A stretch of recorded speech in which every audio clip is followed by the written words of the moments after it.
네, 국방부가 17시 30분부로 우리 청해부대 파견 지역을 현재 아덴만에서 이란 호르무즈 해협까지 한시적으로 확대했습니다.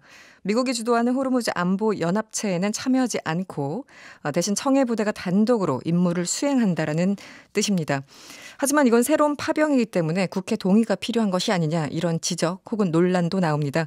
관련해서 국방문제 전문가시죠? 정의당 김종대 의원 연결했습니다. 의원님 안녕하세요. 네, 안녕하세요. 네. 먼저 정부 결정에 대해서 의원님은 어떤 입장이십니까? 글쎄, 얼마 전까지만 해도 신중론을 펴던 정부가 네. 강경화 장관하고 청와대 정의용 안보실장이 미국 한번 다녀오고 나가지고 네. 이제는 본격적으로 방향을 선회했단 말입니다. 그렇습니다. 예, 그러니까 이런 어떤 결정을 보면서 아니 얼마 전까지만 해도 강경화 장관 뭐라 그랬습니까? 미국의 이익하고 한국의 이익은 다르다. 이러면서 파병에 거리를 두는 어떤 행보를 했는데 네, 맞습니다. 네. 샌프란시스코 가가지고 폼페이오 장관 좀 만나고 그리고 돌아오면서 또 이런 결정을 한다. 그리고 정의용 실장이 아마도 미국 간 거는 호르무즈 파병과 긴밀한 불가분의 관계가 있어 보여요. 네네. 트럼프 대통령 만났지 않습니까? 깜짝 당시 미팅했었죠. 네네네. 깜짝 미팅했습니다. 그런데 그때 파병 얘기는 안 나왔다. 그렇게 말은 했지만 실상을 보면 이거는 누가 보더라도 미국이 뭔가 한국에 중요한 파병 요청이 있었고 그게 한국이 응답하는 형식으로 이루어진 걸로 보여지는데 네. 그런 점들이 저로서는 조금 더 우리 국익에 대한 냉철한 접근으로 이걸 심사숙고할 여지가 많았음에도 불구하고 이렇게 북핵 문제가 어렵다고 해서 그냥 끌려가고 빨려 들어가는 거 아니냐. 네. 이런 어떤 느낌을 지울 수가 없습니다. 기본적으로 이번 사실상 파병에 대해서는 동의하지 않는다라는 입장이시군요. 아니 이게 네. 파병도 이게 그냥 파병이 아니고요. 깜깜이 파병이에요. 우리가 그동안 파병 많이 했습니다. 이라크 전쟁 때도 했고 아프간 전쟁 때도 했고 또 거슬러 올라간 베트남 전 때도 했고 파병은 참 많이 했는데 네. 어떤 파병이든 간에 지역을 딱 정해서 네. 거기에 맞는 병력 규모, 작전 계획 이런 걸 다 수립하고 갔거든요. 네. 근데 지금 아덴만에 가는 청해부대는 도대체 어느 장소에서 누굴 상대로 무슨 일을 하는 건지 전혀 모릅니다. 이런 파병안이 또 있을까요? 저는 없는 것 같은데요. 네. 굉장히 좀 전례가 없는 일인 것 같긴 한데요. 기본적으로 이번 정부 결정을 두고 이 한미 동맹 그리고 이란 사이에서 진퇴양난 상황 아니었겠느냐. 그래서 일종의 절충안이다 이렇게 해석을 하시는 분들도 있어요. 여기에 대해서는 어떻게 보십니까? 물론 일본하고 유사하게 독자 파병안이라는 걸 들고 나와서 네. 우리 정부가 미국하고는 무관하게 한 것처럼 모양은 꾸몄습니다. 그것이 초기에는 통할지가 모르겠어요. 네. 그러나 그렇게 오래 갈 수 있는 어떤 논리가 아니다.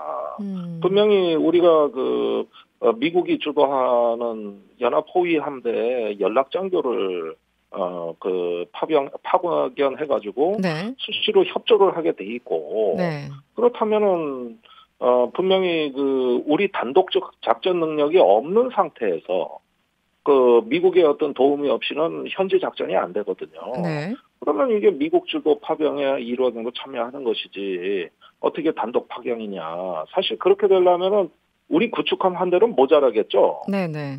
주변에 이란의 대포 미사일 어뢰가 쫙 깔려 있는데 네. 그런데 거기서 우리가 무슨 능력으로 단독 작전을 합니까? 그러니까 이런 것 자체도 분명히 연합 호위 함대에 어떤 지원을 받을 수 있는 태세를 마련해 놓고 네. 일단은 독자 파병한다고 이야기를 하는 거거든요. 네. 네. 그러니까 이거는 상당히 앞으로 이후의 전개 양상에 따라서는 또 다른 어떤 예기치 않은 국면으로 갈 수도 있는 그런 네. 파병이다. 이 점을 분명히 해야 되겠습니다. 정부는 기본적으로 형식상은 독자적으로 파병을 하는 것이다라고 주장을 하고 있지만 말씀하신 것처럼 내용상 보면 미국의 어떤 요구에 적극적으로 임하는 건데 네. 그렇다면 이란과 관계가 굉장히 좀 불편해지는 거 아니겠습니까? 물론 이란도 이해시키기 위해서 최선을 다하는 정부의 고충은 충분히 이해가 갑니다. 네. 그리고 이란 쪽에서도 이걸 어떻게 볼 것이냐 고민에 빠질 것 같아요. 네네. 그런데 우리 정부가 얘기한 것만 정부가 공개했지 이란이 이 파병에 대해 어떤 입장인지 설명한 건 지금 공개가 안 돼 있어요. 뭐 일부 보도에 따르면 뭐 이해한다, 양해한다 정도의 보도가 나오고 있습니다만 정부가 확인해 준 건 아닌 것 같고요. 네. 그렇습니다. 그런 면에서는 이란도 이제 최근에 어려운 상황에 처하고 네네. 국제 여론이 불리해져 가고 있기 때문에 나름 고심을 할 거라고는 보지만은 네. 저는 이란이란 정부 말만 믿을 게 아니라 친이란 무장단체가 더 걱정이에요. 아, 그렇군요. 네. 예컨대 헤즈볼라라든가 네. 또 예멘의 후티 반군이라든가 네. 그 외에도 여러 어떤 군소 무장 단체들이 이란의 어떤 부추김으로 독자적인 행동을 한국군에게 할 경우에는 이 네. 문제의 여파가 단순히 호르무즈 일대에 그치지 않고 상당히 엉뚱한 방향으로 파급이 될 가능성이 있습니다. 네. 그게 두려운 거고 또 북한이 개입할 수도 있죠. 북한이 오래전부터 이란하고는 우호 관계를 맺어오고 군사 기술을 교류한 나라니까. 네. 그랬을 때 우리가 북한을 관리하는데 또 다른 어려움이 생기는 거 아니냐. 이렇게 변화무쌍한 게 중동 정세입니다. 네. 지금 아까 말씀하신 것처럼 도대체 어떤 임무를 하는 건지 작전 범위도 굉장히 애매하고 깜깜이 파병이다 말씀하셨는데 그렇다면 예. 국회에서 이 문제를 좀 정확하게 따져봐야 되는 거 아니겠습니까? 말 그대로 어쨌든 파병인데요. 그렇죠. 작년에 국회를 통과한 청해부대 파병위원장 동의안 네. 여기에는 어떻게 돼 있냐 하면은 해적 퇴치를 위해 해적 퇴치해서 교민을 보호하는 게 파병 목적이라고 돼 있어요. 네. 근데 지금 호르무즈 해협에 해적 퇴치하러 갑니까? 거기에 해적이 있나요? 없거든요. 네. 그러니까 파병의 목적의 변경입니다. 이랬을 때는 별도의 파병으로 봐야 된다. 그렇다면은 기존의 파병 연장 동의안을 확대 해석할 일이 아니라 네. 명백히 새로운 상황에 맞는 파병안을 정부가 제출하고 국회 동의가 있기 전에는 절대 행동을 해서는 안 됩니다. 네. 그러니까 지금 섣불리 행동을 했을 때는 이게 불법 군사 행동이 될 수도 있다는 거, 이 점을 분명히 알아야 될 것 같아요. 지금 말씀하신 내용을 들어보면 사실은 그 활동 범위, 취지 뭐 이런 것들이 다 다르기 때문에 새롭게 국회 동의가 필요해 보이는데 정부는 지금 그렇게 보지 않는 것 같아요. 그러니까 얼마 전에 제가 국방부하고 이걸 의견을 나눠봤는데, 네. 국방부가 굉장히 신중하게, 이건 파병 목적의 변경이기 때문에 신중해야겠습니다. 이렇게 여러 차례 저한테 얘기했거든요. 아, 그렇습니까? 네. 예, 이게 불과 1월 초입니다. 그때부터 이제 미국의 압력이 거세진 것 같고, 그래서 네. 입장이 변경된 걸로 봐야 되거든요. 네. 그렇다면은, 국방부도 이거 별도의 파병이 맞다는 논리를 분명히 알고 있을 건데, 네. 국회에서 국회 동의를 받으라고 얘기를 해도 정부는 할 말이 없다. 이 점을 일단 알고는 있을 거라고 봅니다. 현실적으로 이게 국회 통과가 어렵다고 판단했을 경우 일종의 이런 꼼수를 활용할 수는 있겠으나 지금 보면은 이 내용에 대해서 자유한국당이나 새로운 보수당은 뭐 여기에 대해서 동의를 할 것 같거든요. 그런데 동의한다 그래놓고 네. 또 입장을 새로 내놨어요. 국회 동의 받으라고. 아, 그렇습니까? 네. 예, 자유한국당이 그 다음에 또 입장을 냈는데, 네. 국회 제1야당을 제끼고 이런 결정을 한 건 유감스럽다 그러면서, 네. 파병은 맞지만, 찬성하지만, 제1야당의 역할이 생략됐다. 또 이런 엉뚱한 논평을 내놨어요. 그렇다면 국회 동의 받으라는 얘기입니다, 그거는. 국회로 가면 통과될 가능성은 어떻게 보십니까? 아니, 물론, 찬성파가 다수기 때문에, 네네. 통과될 가능성이 높다고 봐야 되겠죠. 네. 정의당이 반대해서 좌절시켰으면은 좋겠지만, 그건 우리의 희망사항이고. 네, 의석수가 조금 모자라서, 네. 좀 모자라요. 그래서 네. 교섭단체가 돼야 되는 겁니다, 정의당이. 네네. 선거법 개정 냈다고 해서 그게 아니고, 이런 중차대한 문제에 정의당을 무시하는 것만 봐도 교섭단체가 빨리 돼야 되는 거 아니겠어요? 네, 그 얘기는 저희가 다음 인터뷰에 잡고 하도록 예. 하겠습니다. 의원님, 예. 네, 그래서요. 지금 자유한국당과 새로운 보수당 등등 해서 다들 동의한다면 정부가 이렇게 꼭 꼼수를 쓸 필요는 없을 것 같은데 왜 이렇게 피하려고 하는 건지 이해가 안 가서요. 물론,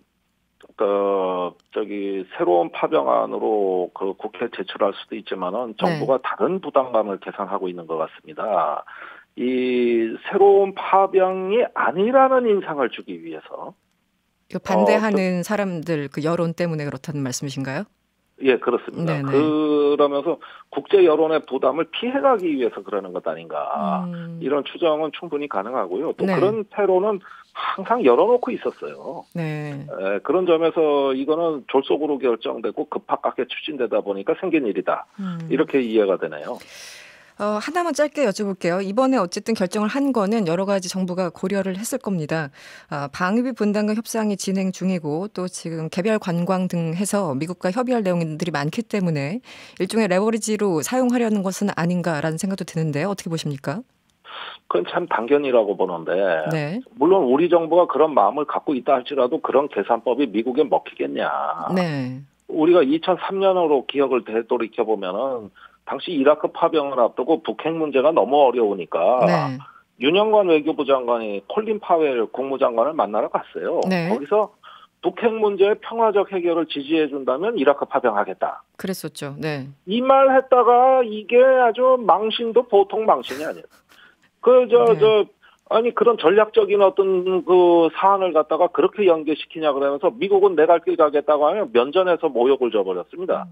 이런 식으로 파병을 가지고 무슨 뒷거래가 있거나 정책을 흥정한다는 거는 전체로 국제 정치에 안 먹히는데 유독 한국 정치에서만 이 얘기가 나오는데 이거는 국가의 품격의 문제입니다. 그런 짓 하면 안 돼요. 알겠습니다. 오늘 말씀은 여기까지 들어야 되겠네요. 지금까지 정의당 김종대 의원이었습니다. 고맙습니다.